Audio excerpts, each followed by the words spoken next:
I mean, it was just a bunch of like walking fish and boars, and also that is a fantastic way to end the first hour of this stream. Gosh dang it. And just, do I have the leather for it? Do I have the leather for it? Did I put leather in here? No, I'm one leather short. Oh, no, we can't take a little break until we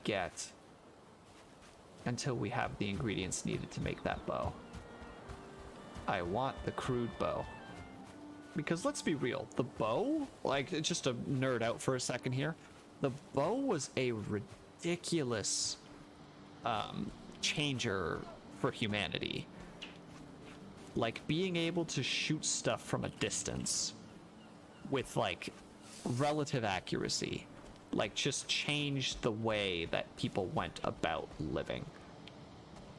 Like, beforehand, like humans are, what is it called again? I think they're called persistent predators, which is essentially the whole reason that we survived at, like, earlier times is we could keep going for long periods of time. We could keep running for long periods of time. So what we would do is we would just chase things until they got tired and they gave up and we didn't. And that's how we would get, like, our proteins and our meats and our kills. But with the bow, and now mind you, this is super simplifying everything, of course. But like when we got the bow, you know, that lifestyle changes quite a bit, right? Because suddenly you don't have to chase anymore. You still potentially have to chase if, you know, an arrow hits your target and it how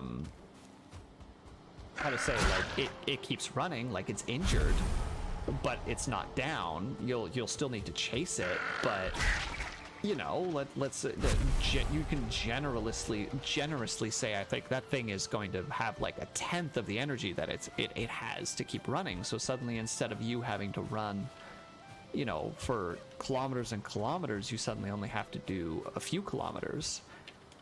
And you know, the thing that you're chasing is potentially weakened, so you don't even have to put as much energy towards it. You know, that changes things a lot. I mean, there were other tools that different places used. Like there was, I believe the Native Americans used, I think in South America, sorry, in like Southern North America, used this, like, it was very similar to a bow in the sense of it was a projectile, but it was like this stick that had kind of a notch on it, and you would hold it kind of like the way that you would throw a baseball, but with a more of an angle, and you would rest the equivalency of an arrow in it.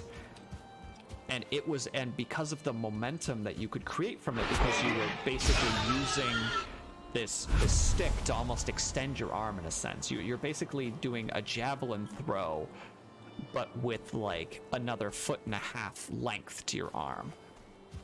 So you could suddenly throw it further. And that was just another way that they used it. Like, projectiles are like a ridiculous game changer to just human life, because again, like distance, you don't have to run after the thing, you don't have to try and sneak up on it and, you know, stick a spear into it or whatever the heck you happen to be using, hit it with a rock. You can suddenly just, you know, sneak up within a certain distance, a few, you know, like a couple dozen meters, depending on how advanced the bow is. In early times, I presume that thing could not go that far, but yeah, you know, you notch this like stone tipped arrow into it, presuming that they knew how to do that, and, you know, assuming that you put time and effort into it and become proficient in it, suddenly you can, you know, sink a couple of like essentially like aerodynamic small spears into your prey, and boom, suddenly, you know, less energy with the potential for more efficiency, you know, brings in more food, brings in more materials, because at least at the time people used as much of the animal as they could. And that pushes the ability to increase your population, right? Because you have extra food. And speaking of which, we got the crude bow, ladies and gentlemen. Just needed to keep that conversation going long enough so that we can talk about it, or so that we actually have it. Doo-doo-doo.